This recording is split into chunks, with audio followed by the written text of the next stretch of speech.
ध्यान से सुनिएगा, उन्होंने कितनी कीमती बात की। तुम मुसलमानों को खत्म करना चाहते हो, तुम असल में हिंदू के दुश्मन हो, मुसलमान के दुश्मन की तो हो ही, तुम हिंदुओं के असल में दुश्मन हो, इसलिए कि मुसलमान सिर्फ हिंदुस्तान ही में नहीं बसता है, पूरी दुनिया में बसता है। अगर मुसलमान तुमको मिटाने के लिए अगर एक हो जाए तो तुम्हारा खात्मा हो जाए। तुम असल में हमारे दुश्मन नहीं हो, पूरे मुल्क के दुश्मन हो, तमाम हिंदुओं के दुश्मन। टीपू सुल्तान के हवाले से डॉक्टर अब्दुल कलाम साहब ने कहा कि मिसाइल के बाप कौन थे? टीपू सुल्तान। उन्होंने किताब लिखी, उसका नाम है विंग्स ऑफ फायर। उसमें लिखा कि जब टीपू सुल्तान पर हमला किया अंग्रेज ने, टीपू सुल्तान जब शहीद हो गए तो 700 मिसाइल पर कब्जा किया अंग्रेज ने, 900 गैर तैयार शुदा मिसाइल पर कब्जा किया अंग्रेज ने। और अंग्रेज ने दूसरा काम क्या किया? टीपू सुल्तान को दाढ़ी थी, टीपू सुल्तान को मूंछ थी, मूंछ दाढ़ी रखने वाले इंसान थे, और तहज्जुद की नमाज कभी फौत नहीं हुई, तकबीर उला के साथ पूरी जिंदगी नमाज पढ़ी। दाढ़ी वाले इंसान थे, मूंछ वाले इंसान थे।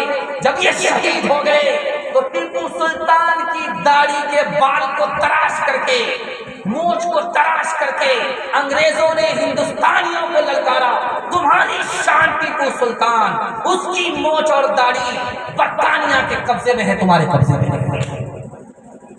और आपको सुनकर के हैरत होगी, जब टीपू सुल्तान जिंदा थे मुसलमानों की हुकूमत कितनी बड़ी थी? 17% रकबा में मुसलमानों की हुकूमत थी। 1,57,00,000 मुरब्बा मील जमीन पर मुसलमान हुकूमत करता था। और टीपू सुल्तान जैसे ही शहीद हुए, मुसलमानों की हुकूमत घटने लगी। कहां तक पहुंच गई? 5%। 1,57,00,000 से घट करके 45 लाख पर मुसलमान आ गए। पूरी मिल्लत की तरफ से टीपू सुल्तान को अल्लाह जज़ाए खैर दे। और हम उम्मीद करते हैं कि टीपू सुल्तान कितने बड़े लीडर थे। 156 मंदिर टीपू सुल्तान ने गैर मुस्लिमों को बना करके दिया। Young India, Mahatma Gandhi ji paper निकालते, उस पेपर में आइडियल किसको बनाया था? टीपू सुल्तान। ये हिंदू मुसलमान को साथ लेकर के चलने वाला पहला लीडर था। दुआ कीजिए अल्लाह हमारी पहली हालत पर हिंदुस्तान को लौटा दे, टीपू सुल्तान जैसा सुल्तान हमें दूसरा अता फरमाए।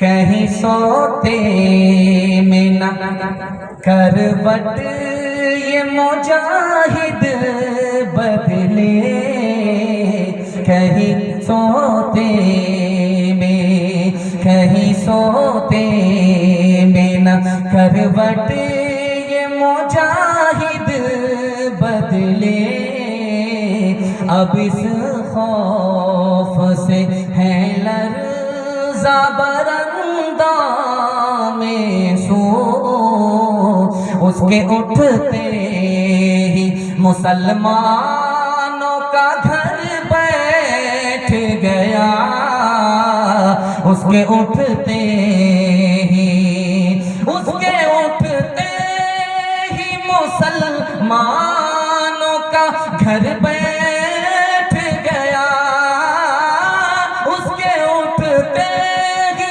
मुसलमानों का घर बैठ गया। था कयामत का कयाम और कयामत का को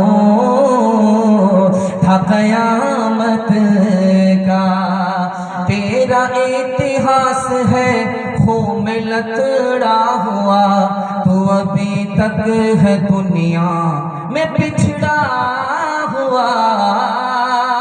तूने अपनों को अपना न जाना कभी, तूने इंसान को इंसान न माना कभी, तेरे धर्मों ने ज़ातों की तक़सीम की, तेरी रस्मों ने नफरत की तालीम दी।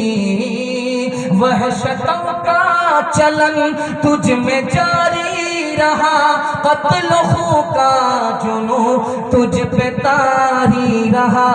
अपने अंदर जरा झांक मेरे वतन, अपने ऐबों को मत ढांप मेरे वतन। तू दरावड़ है या आर्या नस्ल है, जो भी है अब इसी खाक की फसल है।